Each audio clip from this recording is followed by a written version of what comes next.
Since man landed on the moon, countless conspiracy theories have surfaced all over the web, some so virulent they spread like a virus, seeping into many areas of the media. Some of these theories, predictably, hold more water than others. Some claim we never went to the moon, this regardless of the proof that has continued to surface over the years. NASA claims to have lost the telemetry from the moon landings also. The motive behind this claim is unclear, yet no matter how unlikely, they continue to claim that it has been missing for decades. Conspiracy theorists often overlook the astonishing contributions which NASA has also made to modern society. Yet some theories actually claim a literal polar opposite of moon landing conspiracies. These not only agree that we did indeed land, walk, and even drive on the moon, but claim we have been back in secret and to explore a rather astonishing thing. According to numerous sources, the most compelling of said claims began on YouTube, with the release of some extraordinary CGI footage of a claimed moon landing and the exploration of a simply gigantic alien spacecraft. Due to the moon being so difficult to reach, and the fact that anything which either crashed, landed, or was possibly even abandoned on the moon, even billions of years ago, would have been preserved in an incredible condition. In April 2007, videos began appearing on YouTube under the username RetireDAFB, telling the extraordinary story of a supposed Apollo 20, a secret lunar mission that had discovered the existence of intelligent alien life on the moon. Then, on May 23, 2007, Italian UFOologist Luca Scantaburlo managed to secure an interview with an individual who claimed to be the creator of the channel, a man by the name of William Rutledge, who later claimed to be, in fact, himself a retired secret American astronaut, who at the time was living in Rwanda. Rutledge claimed to be the commander of the Apollo 20 crew and to be the owner of the RetireDAFB account. However, the interviewer never met Rutledge in person, as the interview was conducted over Yahoo Messenger. During the interview, however, Rutledge claimed that Apollo 20 was a top-secret mission, launched in mid-August 1976 from Vandenberg Air Force Base near Santa Barbara, California.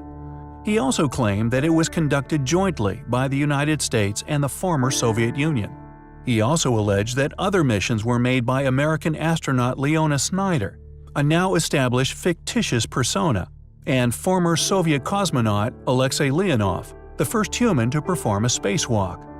The purported landing site of the mission was near Guyot Crater, a feature near the much larger Delporte crater. Rutledge said the videos show that he and Leonov discovered the remains of an ancient lunar civilization. He also said they brought back artifacts to Earth for study, including a hibernating female humanoid. It is a story which we found highly compelling. Why did we never go back to the moon? Undoubtedly man's greatest achievement, a feat which has apparently never been attempted again. There are many conspiracy theories surrounding the moon missions, some for good reasons and others not so. A mission to the moon, or indeed Mars, should be an experience which unites humanity under a common goal. Yet, alas, this unity rarely occurs. It is a well-known fact that knowledge is power, yet unfortunately this fact can often breed deceit and deception. For it is believed by some that knowledge only makes one powerful when it is concealed from another, regardless of whether this always be accurate within reality. Because of this system of accumulating and protecting power, space-going nations have gone to tremendous efforts to conceal things from the public, and indeed each other. The United States government, for example, demands astronomers, astronauts, and many other workers at NASA sign an oath of confidentiality. Upon breaking this oath, you could face a conviction of treason, a crime which carries the death penalty. However, regardless of this, over the past few years, more and more individuals from around the world have bravely began to blow the whistle on these secrecies.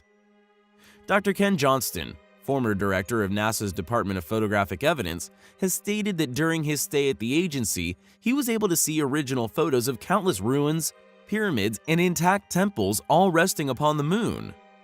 Not only are there now a number of independent testimonies made by numerous figures from within these space agencies and the accompanying programs, confessing to the concealment of ancient ruins on the moon's surface, but we also have compelling physical evidence of such structures, including photographs released by NASA themselves. One was snapped by the Apollo 17 astronauts in 1972. Subsequently uploaded to the official NASA website, it was originally labeled as overexposed. However, as technology has evolved and computer software has become more inept at refining images, it has revealed something amazing. Along with apparent pyramidal structure clearly seen within this image, some investigators have also highlighted a possible monolith in the foreground. Was Space Odyssey trying to tell us something? Predictably, many people have come forward attempting to discredit this discovery.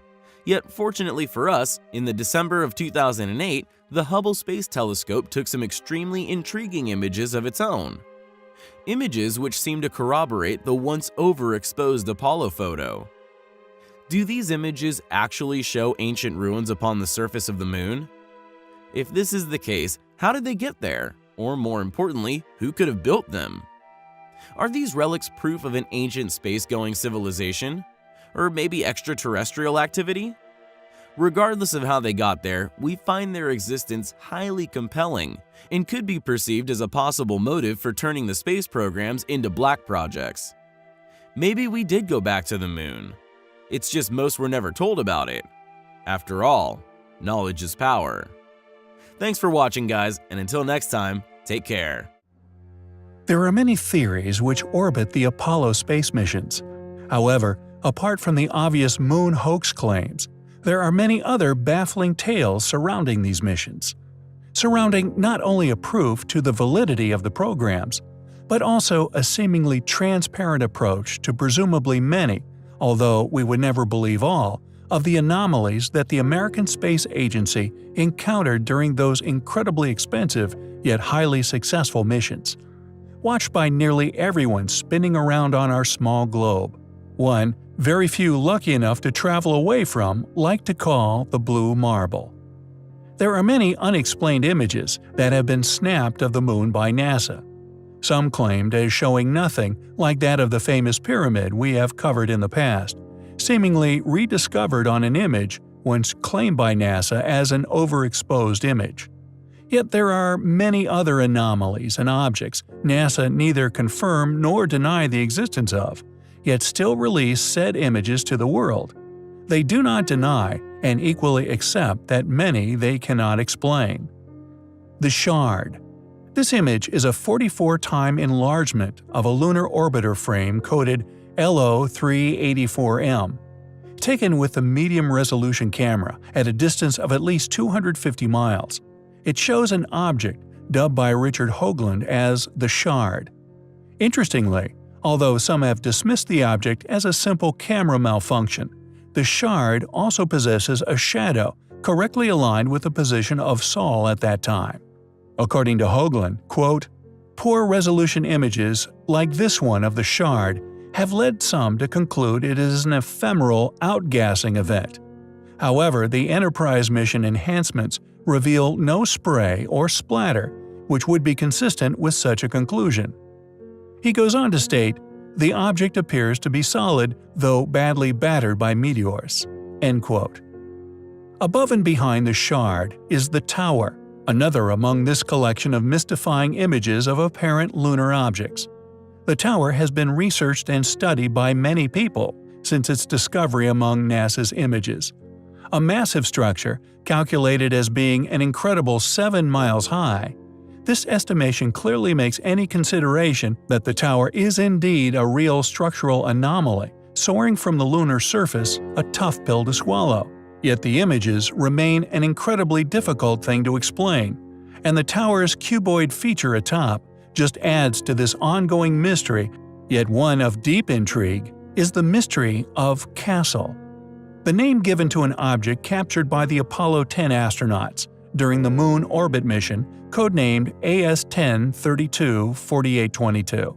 It is of a 1-mile-long object floating miles above the lunar surface, like a satellite to our satellite, that, even more amazingly, is possibly like that of what makes Saturn's rings, that being ice crystals of pure water, is apparently, according to future enhanced image study, also made from a material alike glittering glass.